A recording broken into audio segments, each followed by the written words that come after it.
evening. We're only a short period of time away from kickoff in fall sports. It's amazing how quick it's come upon us. I was talking to my staff earlier. My first year here, my first month really, I kind of did this, we did this little fireside chat sort of thing and went out to different groups, and we came here. And I'll tell you, our coaches are a lot better draw than I am, because we had 2 people when I did that 5 years ago. So things continue to progress and get better. And I want to thank Corey and our development staff for putting these on. We've been on different parts of Utah and really just reaching out and telling our story and getting a chance to interact, a chance to answer questions you may have, and get some Aggie ice cream, which I see you're enjoying right now. That's awesome. So let me just spend a few minutes. We have with us 3 coaches that will be talking to you, so I won't take a lot of time, and then we'll double back, and at the end, fire questions to any of us.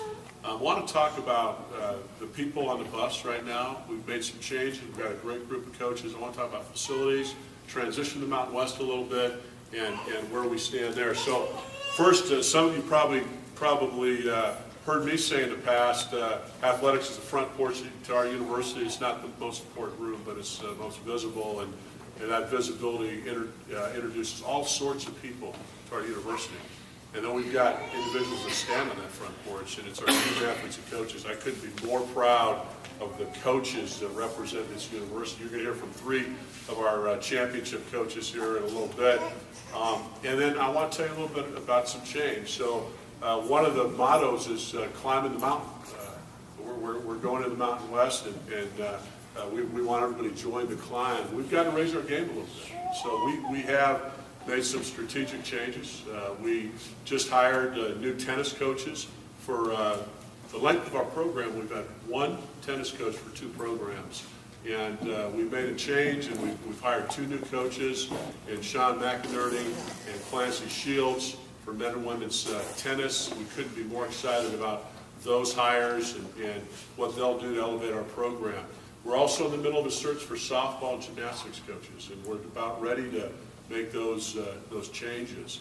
There's a difference from our hirings today than maybe even 5 years ago when I was here. We're going to get our first choice in every hire we make, and that's exciting.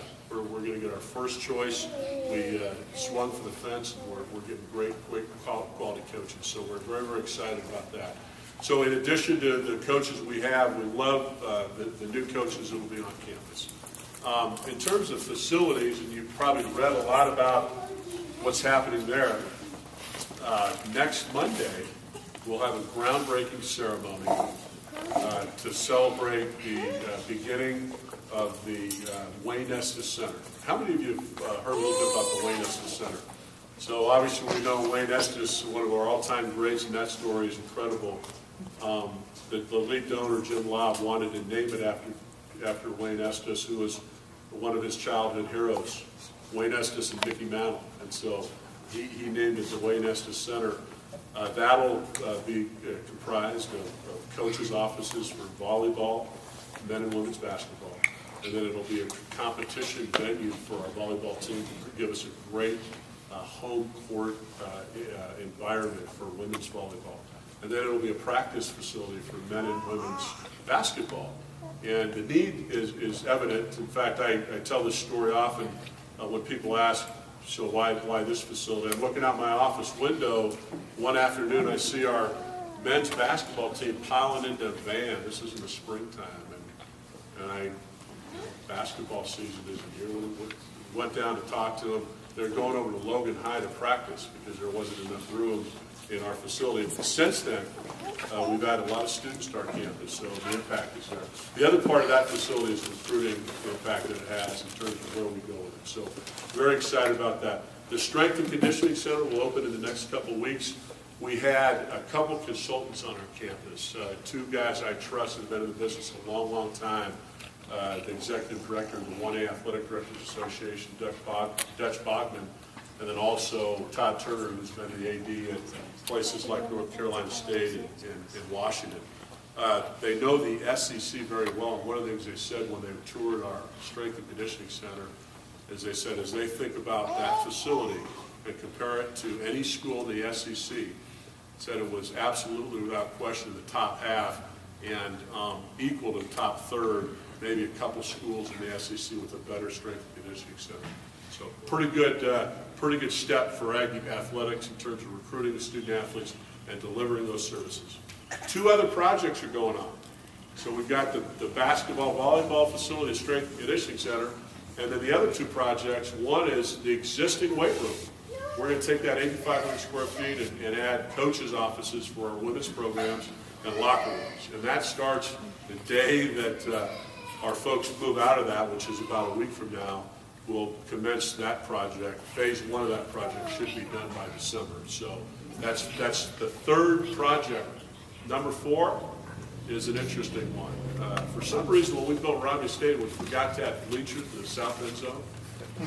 And so we're going to do that. We're going to add that entire south will be bench seats, bleacher seats with numbers.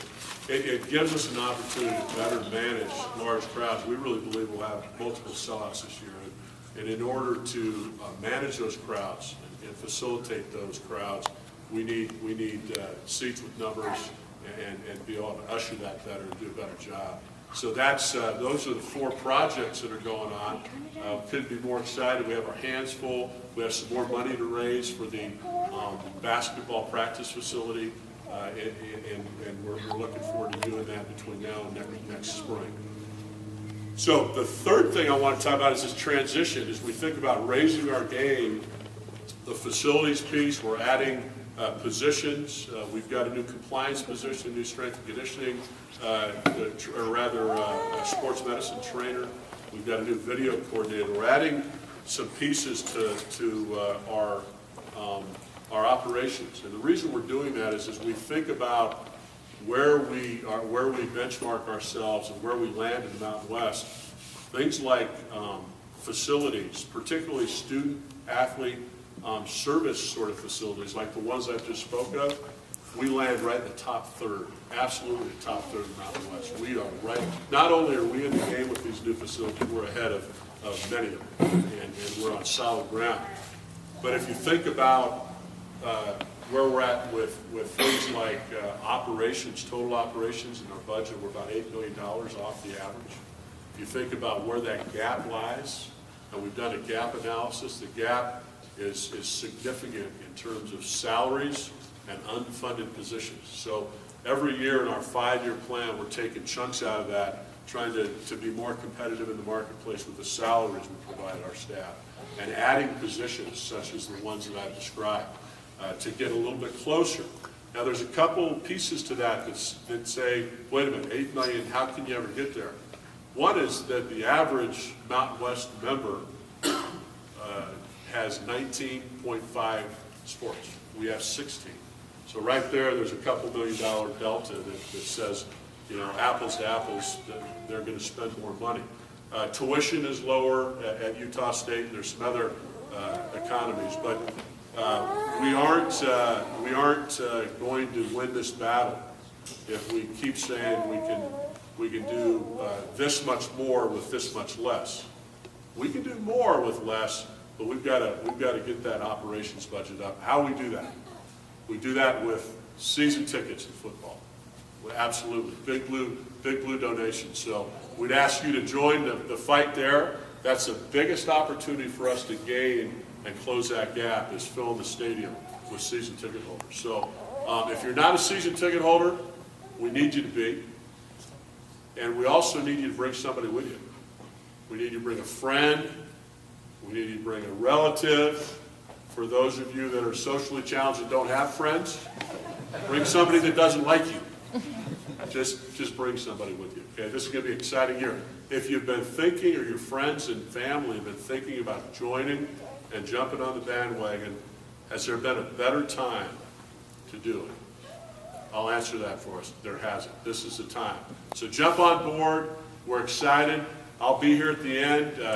Fire questions away at any of us. But at this point, I'm going to introduce our volleyball coach, who, by the way, just came off a WAC championship. Let's give Grayson DuBose a hand.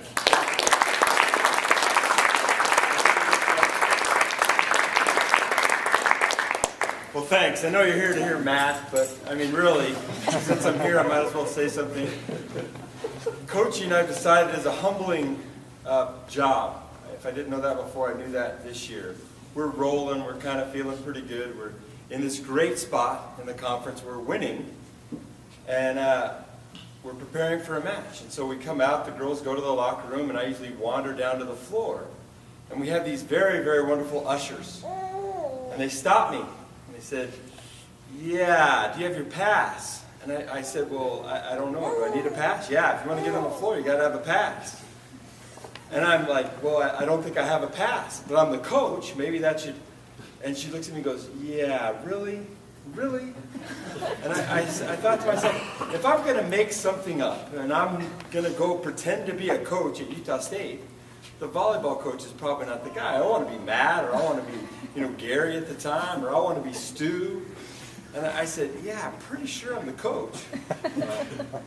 "All right, I guess I got to let you down." And I said, "Well, yeah, it'd be nice, if I get kicked out of the match, then maybe you can help me off." But anyway, so thanks for letting me come and speak. I appreciate it. I had to write some stuff down, and these are just made out of glass. They're not real. They just make me look smarter. We were able to finish our season at 21-9, and we won the WAC at 15-3, so we're pretty fired up about that. We had the freshman of the year on our team, and Ellie Brainerd, and we had 6 all-conference kids, an all-region kid, which is just one step for us, is one step below All-American. So we've done some nice things, I think.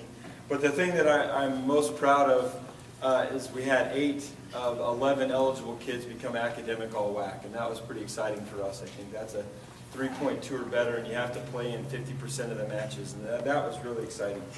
Our cumulative GPA is at 3.2 for this last year, and missing 19 days of class as we traveled in the fall.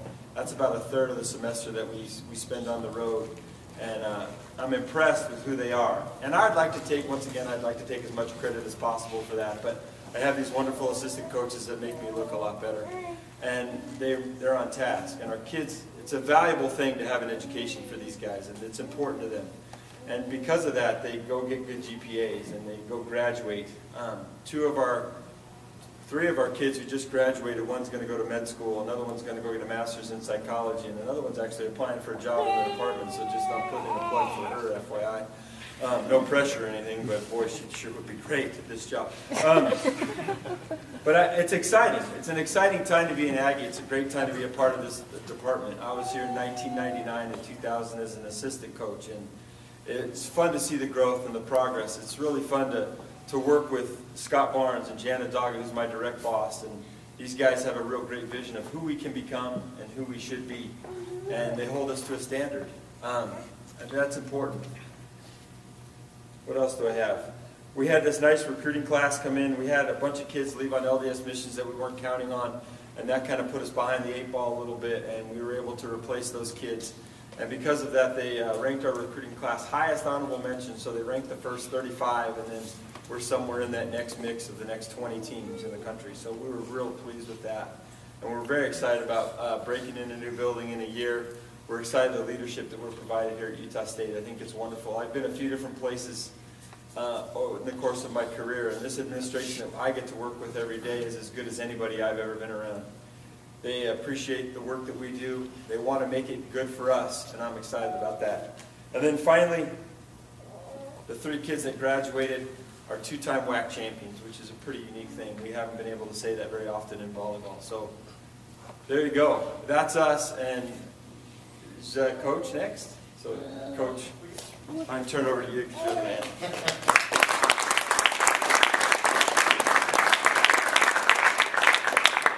My name is Jerry Finkbeiner. I'm the women's basketball coach at Utah State, and just completed my first year of tenure here at Utah State. Actually, 1 calendar year is about 2 weeks ago, and it's really a great day to be an Aggie. I didn't know the true meaning of an Aggie until I interviewed for the job last year at this time and got the job. And I left a good job and I came to a really good job. And the reason why I say that is because, like Scott said earlier, and Grayson alluded to, is that Aggie athletics is strategically and just going this way. With growth of facilities, going to help us with recruiting, the excitement on campus, As a new Cache Valley resident, just feeling it in town. It's bubbling, it's percolating right now. I have just a kind of personal story. I have some family in Boise, Idaho. They're Boise State Bronco fans. And they just, yeah, I know, it's kind of a fine line there of Broncos. We cheered for the Broncos when they beat OU about 4 or 5 years ago, being in Oklahoma. But the reason I say this is that when they come to town for football here in a couple months, this is big time. And they're calling us for a room because they can't find one in town. The hotels are sold out already for that weekend. But Aggie Athletics is on the rise. Really big blue scholarship fund. I don't know a whole lot about it, but I need to join as a coach, don't I? I've never been approached. Do I, Matt? Grace, are you a member of the Big I am. Blue? Are you? The longer you wait, the higher you go. Like a bigger step. Well, I need to be a member of it. I encourage all of you to do that because you're on the ground floor of something really special happening right here. The Mountain West transition, I accepted the job for 2 reasons. One is Scott Barnes and his leadership and leadership with Dr. Albrecht, our university president. But number 2, closer right behind it, was the Mountain West affiliation. Is big time athletics.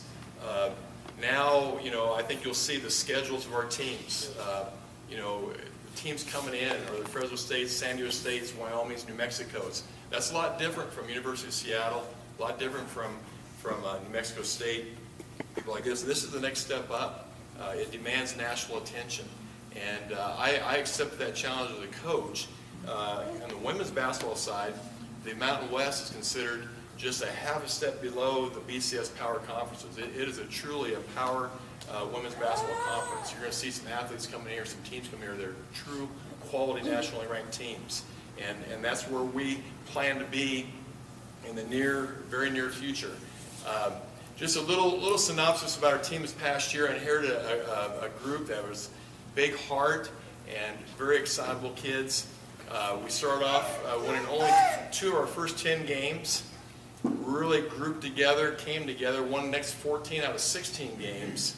We're first place in WAC by a half a game with 2 games left. And here's my little story as a coach, how the fine line of winning and losing, our 5'10" post girl, Jenna Johnson, broke her pinky finger of her shooting hand. And we lost our last 3 or 4 games really on last second shots. And lost the WAC championship. And then the berth to go to the NCAA tournament, but qualified for a postseason game against the University of South Dakota.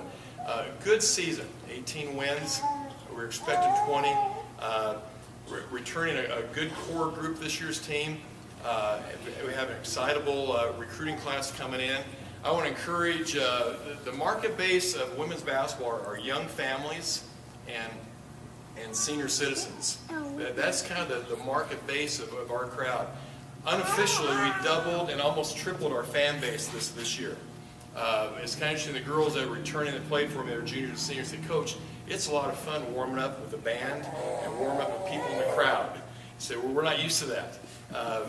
The game plan we have, I think you'll be attracted to it. We're 5th in the country in scoring this year. Our theme is run, gun, and have fun. We're trying to outscore our opponents. Defense, yes, it's important, but we're trying to outscore our opponents. And so this year, 5th ranked in the country in scoring. You're going to see more and more of that. The kids we're recruiting, of getting up and down the floor, scoring points. This year's season, University of Utah is coming to our home floor. The Mountain West Conference is coming to our home floor. It's going to be a fun season for women's basketball as well as with our other sports at Utah State. But it's really a great day being Aggie. I love saying that to the girls on the phone that we're recruiting. Logan, Utah is a destination point for a lot of our recruits right now. The facilities we're growing, the conference affiliation, leadership we have, and it's really cool to be here as a Cache Valley resident and coming here from Oklahoma where the wind blows sweeping through the plain. It's nice to be here right in Cache Valley where it's got a nice cool north breeze coming in the summertime. So thank you for your welcome. Go Aggies.